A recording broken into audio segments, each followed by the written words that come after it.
News 18 India. अब जरा आपको समझाने की कोशिश करते हैं कि हल्द्वानी में इतना बड़ा बवाल आखिर हुआ तो क्यों हुआ। तो हल्द्वानी में जिस जगह अतिक्रमण हुआ वहां प्रशासन ने अतिक्रमण पर बुलडोजर चलाया, यानी एडमिनिस्ट्रेशन की टीम पहुंची। बाकायदा नोटिस दिया गया था 3 दिन पहले। सरकारी जमीन पर मस्जिद और मदरसा होने का दावा किया गया, यानी ये गवर्नमेंट की जमीन थी। 10 दिन पहले नगर निगम ने जमीन को कब्जे से छुड़वाया था। लोगों ने पुलिस पर हमला कर दिया। अचानक से भीड़ आई लोगों की और पुलिस कर्मियों पर ही उन्होंने निशाना साधा, यानी पत्थर पुलिस के ऊपर इन लोगों ने बरसाया। आगे महिलाएं थी, बुजुर्ग थे और फिर उनकी शील में कहीं ना कहीं ये पूरा हंगामा किया गया। पुलिस कर्मियों पर पत्थर तक बरसा दिए गए। तो ये पूरा जो मामला है, बनभूलपुरा जगह है, वहां ये सब कुछ क्यों हुआ ये हम आपको बताने की कोशिश कर रहे थे कि किस तरह से ये पूरा हंगामा सुनियोजित तरीके से इस साजिश को अंजाम दिया गया। कुछ उपद्रवी अराजक तत्वों द्वारा पथराव किया गया, आगजनी की गई और उनके पास शायद ये भी सूचना है कि अवैध असलहों से उन्होंने पुलिस और प्रशासन पे फायरिंग भी की और कुछ पुलिस की गाड़ियों को जलाने की सूचना है। थाने के आसपास भी तोड़फोड़ और आगजनी की सूचना है। तो घटना की जैसे ही सूचना मिली, वहाँ तुरंत जो हमारे डीआईजी कुमाऊं हैं वो भी मौके पे पहुंचे और आसपास के जनपदों से अतिरिक्त पुलिस बल भी वहाँ भेजा गया है और साथ ही साथ राज्य सरकार द्वारा एमएचए से इसमें अतिरिक्त पुलिस बल की मांग भी की गई और 4 कंपनी हमें एडिशनल सेंट्रल फोर्सेस भी तत्काल एमएचए द्वारा उपलब्ध करा दी गई हैं। और हल्द्वानी में लोगों ने पुलिस पर सिर्फ पत्थर ही नहीं बरसाए, उनकी गाड़ियों को भी आग के हवाला कर दिया। हिंसा कर रहे लोग एकदम बेखौफ थे, बिल्कुल भी उनके मन में डर नहीं था, क्योंकि उन्होंने थाने के ठीक सामने भी जमकर आगजनी की और सामने आए एक वीडियो में उनकी साजिश का पर्दाफाश होता भी दिख रहा है। इसमें आग लगाओ, इसमें आग लगाओ, इसमें आग लगाओ।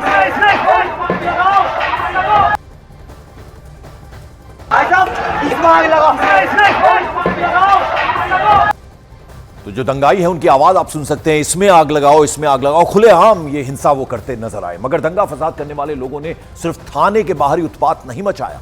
आपको जरा वो एक्सक्लूसिव तस्वीरें दिखाते हैं जिनमें थाने के अंदर भी जमकर तोड़फोड़ होती नजर आई। तो तस्वीरें आप देख रहे हैं कैसे पुलिस पर पत्थरों से हमला किया गया। इतनी बड़ी मात्रा में उनके पास पत्थर आए कहां से? लोग घरों की छतों पर खड़े हैं, वहां से पुलिस पर पत्थर बरसाए गए। पुलिस भी अपना बचाव करती हुई नजर आई। लाठियां भी पुलिस को वहां भांजनी पड़ी। कई महिला पुलिसकर्मी भी घायल हुई हैं। 100 के करीब पुलिस वाले घायल हुए। आप अंदाजा लगा लीजिए कि कितने बड़े तरीके से सुनियोजित ढंग से यह साजिश रची गई। मगर खुद पर होते हमलों की परवाह किए बगैर हल्द्वानी में पुलिस ने इंसानियत की एक मिसाल पेश की। सामने आई तस्वीरों में वहां एक पुलिसकर्मी हिंसा के बीच फंसे एक बच्चे को बचाता हुआ नजर आया।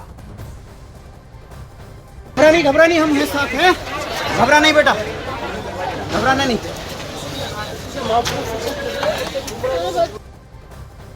घबरा नहीं, हम हैं, साथ हैं। घबरा नहीं बेटा, घबराना नहीं।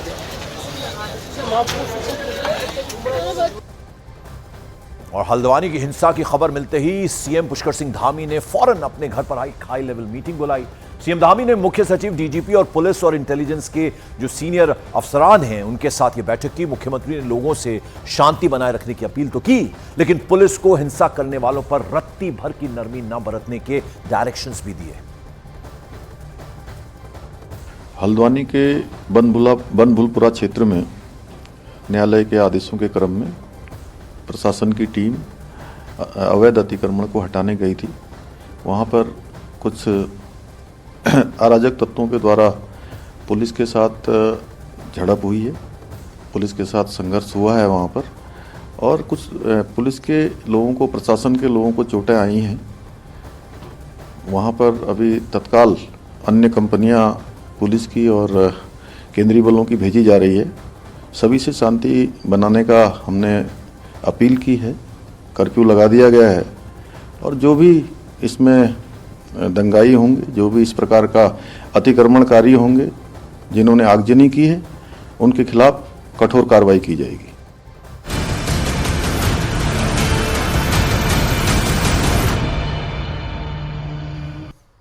बड़ी खबर, इत्तेहादे मिल्लत काउंसिल प्रमुख मौलाना तौकीर रजा के ऐलान के बाद पुलिस प्रशासन अलर्ट पर है। बरेली में पूरा इलाका छावनी में तब्दील कर दिया गया है। कल तौकीर रजा ने प्रेस कॉन्फ्रेंस कर ऐलान किया था कि वो देश भर में जेल भरो आंदोलन कर अपनी गिरफ्तारी देंगे। तौकीर रजा की सामूहिक गिरफ्तारी के ऐलान के बाद पुलिस अब एहतियाती कदम उठा रही है। तौकीर रजा के मुताबिक आज वो जुमे की नमाज के बाद बरेली के इस्लामिया इंटर कॉलेज के मैदान में पहुंचकर अपनी गिरफ्तारी देंगे। इस्लामिया मैदान को सील कर दिया गया है। पीएसी और रैपिड एक्शन फोर्स की भी तैनाती वहां कर दी गई है। सीनियर अफसर्स को भी फील्ड में रहने के डायरेक्शंस दिए गए हैं। अलावा इसके सोशल मीडिया पर अफवाह, आपत्तिजनक पोस्ट पर सख्त कार्रवाई के निर्देश भी दिए गए हैं। 2 दिन पहले ही तौकीर रजा ने प्रेस कॉन्फ्रेंस कर भड़काऊ बयान दिया था। कहा था कि हिंदुस्तान में मुसलमान बिल्कुल सेफ नहीं है, सुरक्षित नहीं है।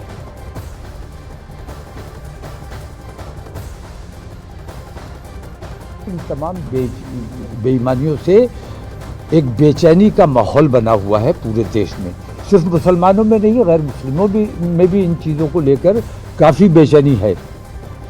तो इस बेचैनी को दूर करने के लिए और खौफ व हिरास को दूर करने के लिए हमने जेल भरो आंदोलन कल बरेली से शुरू करने जा रहे हैं और इसे इंशाअल्लाह देशव्यापी इस आंदोलन को बनाया जाएगा और इन तमाम बेईमानियों को उजागर किया जाएगा और इन तमाम बेईमानियों के खिलाफ गिरफ्तारियां दी जाएंगी।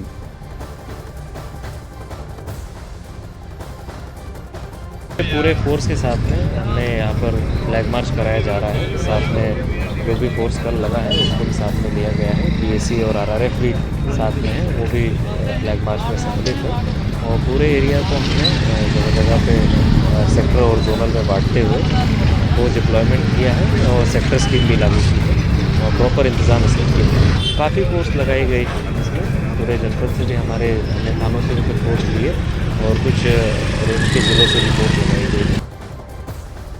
तो पुलिस की तैयारी पूरी है, लेकिन तौकीर रजा का बयान आपने सुना। उनका बयान सुनकर लग रहा है कि तौकीर रजा शांति की बात कर रहे हैं, लेकिन आखिर उनका मकसद क्या है यह बात किसी से छिपी नहीं है। तभी तो हम कह रहे हैं कि शांति का पैगाम भड़काने का प्लान। तौकीर रजा का इतिहास ऐसा रहा है कि उनकी बातों पर यकीन कर पाना मुश्किल है।